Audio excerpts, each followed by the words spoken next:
Hello, this is Holly Niles, functional medicine nutritionist. Today we're talking about functional medicine. What is functional medicine? Maybe you've heard a little bit more about it, or maybe you're hearing that term more. So today I thought I'd just talk a little bit about it. Functional medicine is kind of an ancient medicine in many ways.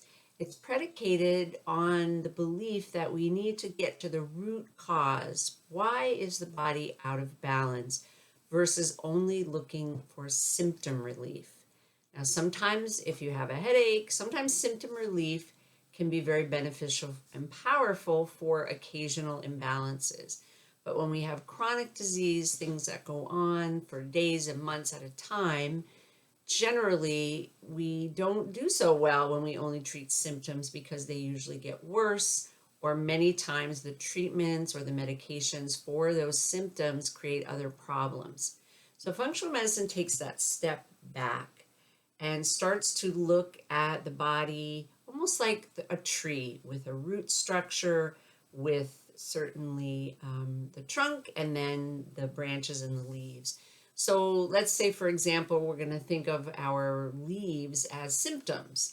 And so instead of looking at the leaves and saying, wow, we better treat those leaves, they seem to be off color, or they seem to not be right.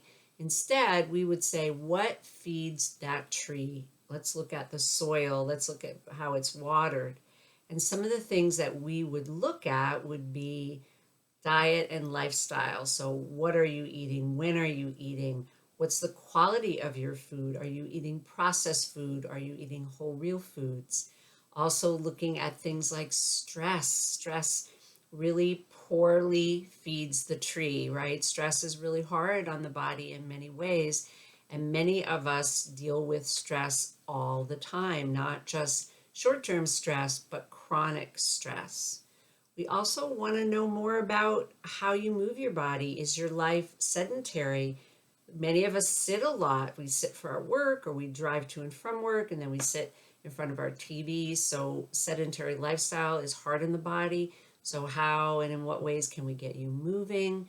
Looking at sleep, the quality of sleep, the way we sleep. Again, a lot of Americans are sleep deprived, or frankly just don't sleep for many reasons.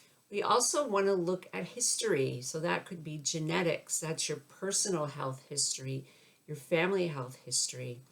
And then what we would think of as sort of the emotional, or even sometimes the spiritual part of life. So are you happy? Have you had a lot of loss or trauma or sadness? Can we, in a sense, put your story together and begin to see patterns or moments in your life when things were really hard, that maybe illness or imbalance started? So functional medicine takes time to look at all of the things that feed, in a sense, your root structure. And then we begin to sort of unpack that, looking at things one by one, really assessing you to determine how your root structure got imbalanced, or where is your root structure have weakness. Now, here's where I think it becomes very unique. That allows me as a functional medicine practitioner to personalize your plan. So this is personalized medicine. When I have clients, I might have 10 clients who come to me with IBS or digestive issues that may all sound similar, but then when I really talk to them and learn about them, their stories, their history, I learn they're not similar at all. They're very different, and perhaps the way I'm going to help them navigate is going to be unique and different. So I wanted to just share that with you. I'm going to be sharing more videos about some of the parts of what we would call a functional medicine approach or intervention. And I certainly welcome your comments below. I'm wondering how many of you know of functional medicine, or what has your experience been? Or even if you feel like this makes sense to you, like that's what I'm looking for, I love to hear from you.